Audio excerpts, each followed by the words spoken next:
Hi అండి, నమస్తే. Welcome to అమ్ము కిట్టుస్ఫుల్. ఈరోజు వీడియోలో మన ఆంధ్ర స్టైల్ చేపల పులుసు ఎలా తయారు చేయాలో చూపించబోతున్నానండి. చేపల పులుసులో బెండకాయలు వేసి చేస్తే టేస్ట్ చాలా బాగుంటుందండి. సింపుల్గా, అలాగే బిగినర్స్ కూడా తేలిగ్గా చేసేలాగా ఎలా చేయాలో చూసేద్దాం పదండి. ఇక్కడ నేను 1 కేజీ వరకు చేపలను తీసుకుని ఇలా వాష్ చేసి పసుపు, ఉప్పు, కారం, అల్లం వెల్లుల్లి పేస్ట్ వేసుకున్నానండి. కొంచెం ఆయిల్ వేసుకొని ఇదంతా కూడా బాగా పట్టించాలి. పట్టించి ఒక హాఫ్ అన్ అవర్ పక్కన పెట్టుకోండి. ఇప్పుడు ఒక ప్యాన్ పెట్టుకొని దాల్చిన చెక్క, లవంగాలు, అలాగే 1 స్పూన్ వరకు జీలకర్ర, ధనియాలు వేసుకొని ఇదంతా కూడా బాగా రోస్ట్ చేసుకోండి. డ్రై రోస్ట్ చేసుకున్నాక పక్కకు పెట్టుకొని చల్లారాక మిక్సీ వేసుకోవాలి.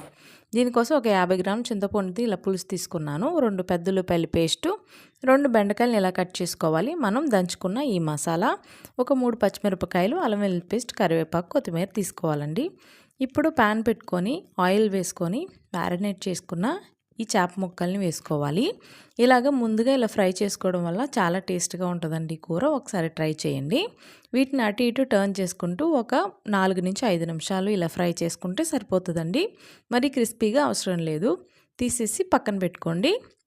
ఇప్పుడు అదే ప్యాన్లోనే మనం కట్ చేసి పెట్టుకున్న పచ్చిమిరపకాయలు వేసుకోవాలి. ఇవన్నీ వేగిన తర్వాత ఆనియన్ పేస్ట్ వేసుకోవాలి. వేసుకున్నాక కొంచెం కలుపుకొని అల్లం వెల్లుల్లి పేస్ట్ కూడా వేసుకోవాలండి. వేసుకొని ఇదంతా కూడా చక్కగా ఫ్రై అయ్యేలాగా ఫ్రై చేసుకోవాలి. మూత పెట్టి ఒక 5 నిమిషాలు సిమ్లో మగ్గించుకోండి. అప్పుడు ఈ ఆనియన్స్ కూడా చక్కగా సాఫ్ట్ అవుతుంది. ఇలాగ మగ్గించుకున్న తర్వాత ఇందులోనే హాఫ్ స్పూన్ వరకు పసుపు వేసుకోవాలండి. అలాగే రుచికి సరిపడా అంత కారం, ఉప్పు వేసుకోవాలండి. మీరు తినే దాన్ని బట్టి వేసుకోవాలి. ఆల్రెడీ మనం ఫిష్లో వేసాం కదా, ఎక్కువ వేసుకోవక్కర్లేదు. మనం దంచిపెట్టుకున్న మసాలా వేసుకొని ఇదంతా కూడా కొంచెం కలుపుకొని ఇందులోంచి ఆయిల్ సపరేట్ అయ్యే వరకు మగ్గించుకోవాలండి సిమ్లోనే. అలా మగ్గించుకుంటే చాలా బాగుంటుంది టేస్ట్. మగ్గిన తర్వాత మనం తీసి పెట్టుకున్న ఈ చింతపండు పులుసు కూడా పోసుకోవాలండి. చింతపండు పులుసు కొంచెం చిక్కగా పోసుకోండి. పులుపు చూసుకొని పోసుకోవాలండి. ఇలా పోసుకొని కలుపుకొని మూత పెట్టి ఇదంతా కూడా కొంచెం తెరిలే వరకు బాయిల్ చేసుకున్నాక ఫ్రై చేసుకున్న ఈ చేప ముక్కల్ని ఒక్కొక్కటిగా పేర్చుకోవాలండి. చేపల పులుసుకి ఇలాగ వెడల్పుగా ఉన్న ప్యాన్ అయితే బాగుంటుంది.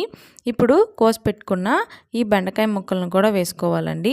వేసుకున్నాక మూత పెట్టి గ్రేవీ కన్సిస్టెన్సీ వచ్చే వరకు చక్కగా కుక్ చేసుకోవాలండి. చూసారా, పర్ఫెక్ట్గా ఉడికిపోయిందండి కూర.